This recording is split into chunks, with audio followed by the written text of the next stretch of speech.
Hi friends, आज हम फिर एक बार आ चुके हैं एक नया टॉपिक लेके। तो आज का हमारा टॉपिक थोड़ा साइंटिफिक है लेकिन इंटरेस्टिंग है कि हर लिविंग ऑर्गेनिजम्स और हम इंसान भी हम लोग लाइट एमिट करते हैं और लाइट रिसीव भी करते हैं। हमारे जो सेल्स हैं वो लाइट रिसीव भी करते हैं और लाइट एमिट भी करते हैं। तो सुनने में कुछ ऐसा लगता है ना कि हम लोग भी एक छोटे छोटे सूर्य की तरह है। सूरज की अपनी रोशनी होती है, हमारी भी रोशनी है। तो वो रोशनी हमें दिखती नहीं है, अपने नेकेड आई से नहीं दिखती है। कुछ इंस्ट्रूमेंट से हम उसको मेजर कर सकते हैं। तो ये जो लाइट्स होती है उसके बायोफोटॉन्स कहते हैं। अच्छा, तो फोटॉन्स पहले बता दूं कि जिन लोग भी हमारे ये हैं साइंस के पढ़े हुए लोग हैं, उनको पता है कि फोटॉन्स क्या होती है। पर for those who are uninitiated हम उनको बता दें कि फोटॉन्स क्या होती हैं। तो ये जो लाइट स्ट्रीम होती है ना, जो हमको दिखती है कि एक लाइट का पूरा स्ट्रीम जो आ रहा है, अभी जैसे ये सूरज का पीछे है तो ये जो लाइट हम पे आ रहा है, तो ये एक कंटिन्यूअस वो है, स्ट्रीम ऑफ लाइट है। पर जब साइंटिस्ट्स इन्हें अच्छे से देखते हैं, मतलब उनको तो पाया जाता है कि ये लाइट पार्टिकल्स है। लाइट बहुत सारे छोटे छोटे पार्टिकल्स से बने हुए हैं। और दोस्तों, ये पार्टिकल्स जो है ये मासलेस है। ये अद्भुत है कि हर पार्टिकल्स की मास नहीं होती है, ये एनर्जी है इनमें। स्पीड से चलती है, एनर्जी है।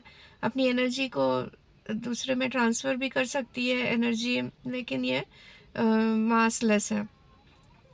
तो ये जो छोटे छोटे पैकेट्स हैं जिससे लाइट बनती है उसको फोटॉन्स कहते हैं।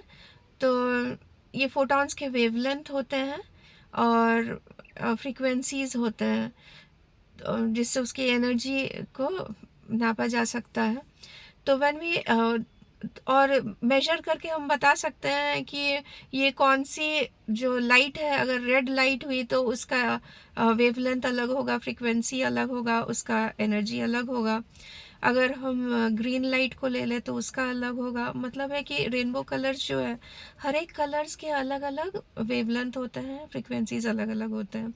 वैसे ही इंफ्रारेड जो गर्मी पैदा करती है, और अल्ट्रा वायलेट जो लाइट्स है जो इंसानों को दिखती नहीं है, इंफ्रारेड भी नहीं दिखती है, अल्ट्रा वायलेट भी नहीं दिखती है। हमें सिर्फ विबजी और violet, indigo, blue, green, yellow, orange और रेड दिखती है। और बाकी जो इंफ्रारेड और अल्ट्रा वायलेट है वो हमें दिखती नहीं है। तो ये कोई 200 नैनोमीटर से शुरू होती है इनकी वेवलेंथ, और ख़त्म होती है 750-60 नैनोमीटर्स, इतने में कुछ ये स्पेक्ट्रम है जिसमें लाइट्स, विजिबल लाइट्स होती है। तो एक साइंटिस्ट थे 1920 में, उनका नाम था अलेक्जेंडर गुरविट्स। तो उन्होंने पाया कि ये जो एम्ब्रियोलॉजिस्ट थे, रशियन एम्ब्रियोलॉजिस्ट, तो उन्होंने एम्ब्रियोज का स्टडी करते हुए कुछ इंस्ट्रूमेंट से देखा कि वो जब एम्ब्रियोज एक सेल से दो सेल, 2 से 4 जैसे डिवाइड होते हैं, तो वो कुछ फोटॉन्स एमिट कर रही है, कुछ लाइट्स एमिट कर रही है। ये लाइट आँखों को नहीं दिखती है क्योंकि बहुत ही कम मात्रा में, हमें जब लाइट देखनी हो तो बहुत सारे फोटॉन्स होने चाहिए, तब हमको विजिबल होती है, तब हमारे आँखों को वो हिट करती है और हमारे ब्रेन में जाके वो कुछ इमेज क्रिएट करती है। लेकिन बहुत ही लो इंटेंसिटी लाइट होती है ना, तो उसमें बहुत कम सा पार्टिकल्स होते हैं, जो फोटॉन्स बहुत कम होते हैं। तो वो हमारे जो आँखों में हिट करके उसको इमेज बनाने के लिए वो काफ़ी नहीं होती है, डिम लाइट है। सोच सकते हैं कि एक बहुत डिम लाइट है जो खाली आँखों से हमें दिख नहीं सकती है। वो हम मेजर कर सकते हैं, कुछ साइंटिफिक इंस्ट्रूमेंट से हम मेजर कर सकते हैं, उनकी एनर्जी है। तो ऐसे ही 1920 में जो एम्ब्रियोलॉजिस्ट हैं उन्होंने पाया कि ये जो सेल्स जब डिवाइड कर रही है, एम्ब्रियो में बढ़ रही है, तो वो कुछ फोटॉन से एमिट कर रही है। तो उन्होंने अपना पेपर लिखा, तो वहाँ से उन्होंने नाम दिया कि ये बायोफोटॉन्स है। तो बाद में भी उसमें लोग रिसर्च करने लगे। एक कुछ एडोल्फ 1984 में कुछ नाम था, एडोल्फ पॉप करके नाम साइंटिस्ट के थे। उन्होंने कंफर्म किया कि सिर्फ ह्यूमन बीइंग्स ही नहीं, प्लांट्स, घास फूस, हाथी, घोड़े, चूहे, one sailed bacteria, one sailed कोई भी लिविंग ऑर्गेनिजम्स हो, ह्यूमंस हो, सारे एमिट करते हैं। मतलब है कि ये जो लिविंग ऑर्गेनिजम्स का एक कैरेक्टरिस्टिक है कि वो लाइट एमिट कर सकते हैं। तो ये बहुत अनूठी चीज़ अपने में, एक देखा जाए तो बहुत ही अनूठी चीज़ है ना, कि हम ये जो सूर्य है वो अपना लाइट एमिट कर सकते हैं। तो ये वो लाइट नहीं है जो एक हम बोल रहे हैं कि जुगनू जैसे है, वो भी जुगनू भी टिमटिमाती है, लाइट एमिट करती है। कुछ मशरूम्स ऐसे हैं जो लाइट एमिट करती है। कुछ जेली फिशेस ऐसे हैं जो हम देखे हुए हैं वीडियोस में कि लाइट एमिट्स करती है। पर ये वैसी लाइट नहीं है, वो उनके शरीर में कुछ एंजाइम्स होती है जो फॉस्फोरेसेंस, कुछ ऐसे केमिकल्स होते हैं उस एंजाइम में, जो ये जो सूरज का लाइट को वो पकड़ के अपने में स्टोर करके रख देते हैं, और फिर जब रात होती है तो वो उसको ग्लो करने लगते हैं। तो वो ल्यूमिनेसेंस या फॉस्फोरेसेंस कहते हैं उसे। पर ये जो लिविंग ऑर्गेनिजम्स जो फोटोन एमिट कर रही है, ये वैसा कोई मैकेनिज्म नहीं है, इसमें कोई एंजाइम की बात नहीं है। ये कोई एक सेल बैक्टीरिया जिसमें कोई वैसे उस तरीके के एंजाइम नहीं पाया जा रहा है, वो एमिट कर सकती है फोटॉन्स।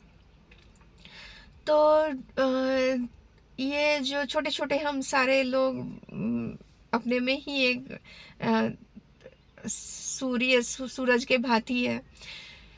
तो ये जो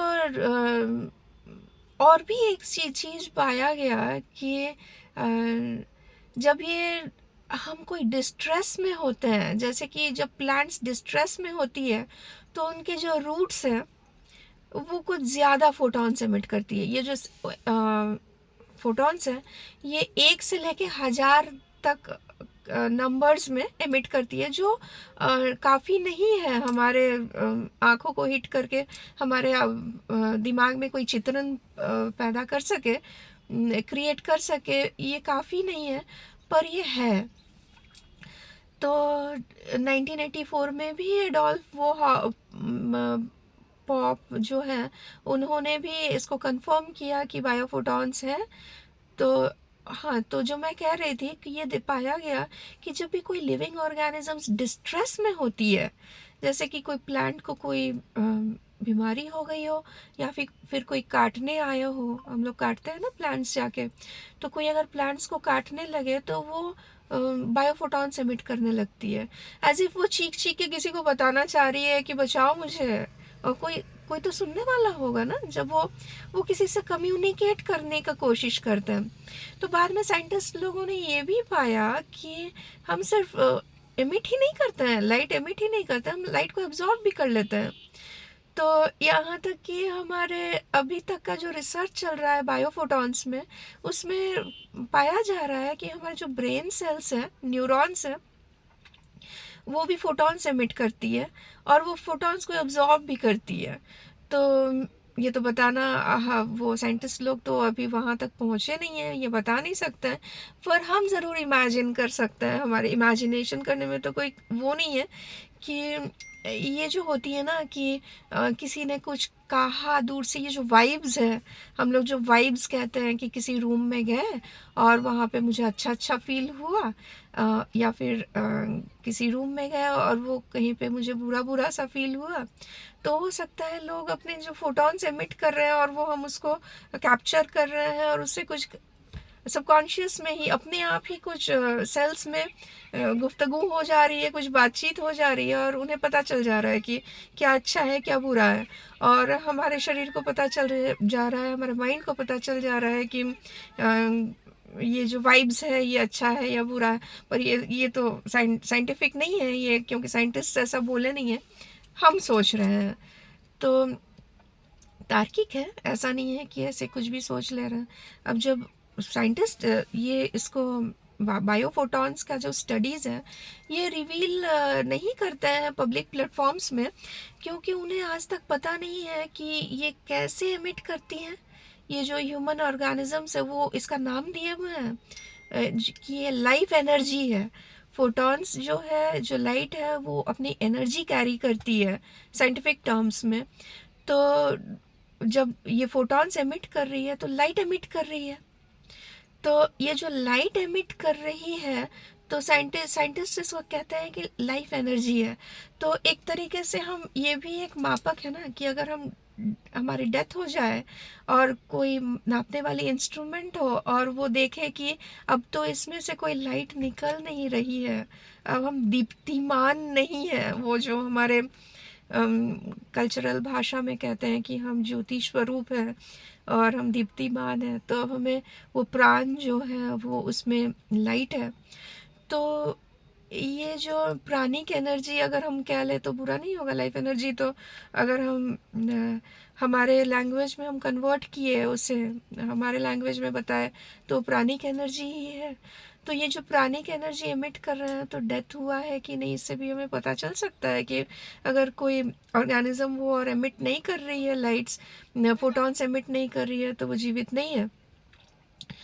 तो बताने की यही था, यही ये था कि एक जो साइंटिफिक स्टडीज़ है उन्हें आज तक पता नहीं चला कि ये जो भी है, जो लिविंग ऑर्गेनिजम्स है, ये कैसे एमिट करती है लाइट, और एमिट करती है तो क्यों एमिट करती है लाइट, और एमिट करती है तो इससे मतलब क्या, ये जो बॉडी मैकेनिज्म्स है, ये जो सेल्स कुछ कर रही है, उन्हें इतना तो पता है कि एक सेल दूसरे सेल से कुछ कम्युनिकेट ज़रूर करने की कोशिश कर रही है, पर ये कम्युनिकेशन कैसे हो पा रहा है और कैप्चर कैसे कर रहे हैं, ये अभी तक शोध चल ही रहा है। तो फ्रेंड्स, शायद अच्छा लगा होगा आपको ये टॉपिक सुन के कि हम सही में दीप्तिमान हैं, और ये जो प्राण है वो उसके भी लाइट्स होते हैं। अच्छा हाँ, और भी एक चीज़ बता दूं कि शुरुआत में लगा कि शायद ये जो फोटॉन्स है ये हमें इसलिए नहीं दिख रही है क्योंकि शायद अल्ट्रावायलेट या फिर इंफ्रारेड रीजन में होगी, पर फ्रेंड्स ऐसा नहीं है। ये जो फोटॉन्स है ये हर एक वेवलेंथ का फोटॉन्स एमिट होती है, red, yellow, blue, violet, orange, ये हर कलर का। तो इंफ्रारेड, अल्ट्रावायलेट, तो अलग अलग एनर्जी के फोटॉन्स भी एमिट कर रहे हैं। तो अलग अलग एनर्जी के फोटॉन्स जो है और उससे कम्युनिकेशन भी हो रहा है। तो लाइट एनर्जी से किस तरीके से कम्युनिकेट कर रहे हैं, तो शायद ये शोध की विषय हो, और शायद कोई हमारे बच्चे सुन रहे हों इस बात को, तो शायद आगे चल के उस पे इंटरेस्टेड हो, इंटरेस्ट, और वो इस चीज़ पे शोध करने के लिए पढ़ें और शोध करें आगे जाके। तो ये था आज का हमारा टॉपिक। फ्रेंड्स, अगर आपको अच्छा लगता हो तो ज़रूर लाइक, शेयर और सब्सक्राइब कीजिए, और ये चैनल्स को आगे बढ़ाते रहिए। हम आपको ऐसे इंटरेस्टिंग टॉपिक्स लाते रहेंगे, हमारी गुफ्तगू होती रहेगी। आप हमें बताएं अगर आपको कुछ बायोफोटॉन्स के बारे में पता हो पहले से, या गूगल भी कर सकते हैं आप, तो इसके बारे में आपकी क्या सोच है तो आप बताइए हमें भी। जीमेल का मेरा वो आईपी भी, एड्रेस भी दिया रहेगा आपके नीचे डिस्क्रिप्शन सेक्शन में, आप कमेंट भी कर सकते हैं। इरादा तो यही है कि आपसे हम बातचीत बढ़ाएं, आपसे हम बातें करें, इंसान से इंसान, हार्ट टू हार्ट कांटेक्ट हो। यही इरादा से चैनल को हम बनाए हैं। तो आप ज़रूर कमेंट कीजिए और शेयर और लाइक सब्सक्राइब भी कीजिए। तो थैंक यू दोस्तों, आज के लिए यहीं पे समाप्त करना चाहूँगी। तो bye, take care, have a good day. तो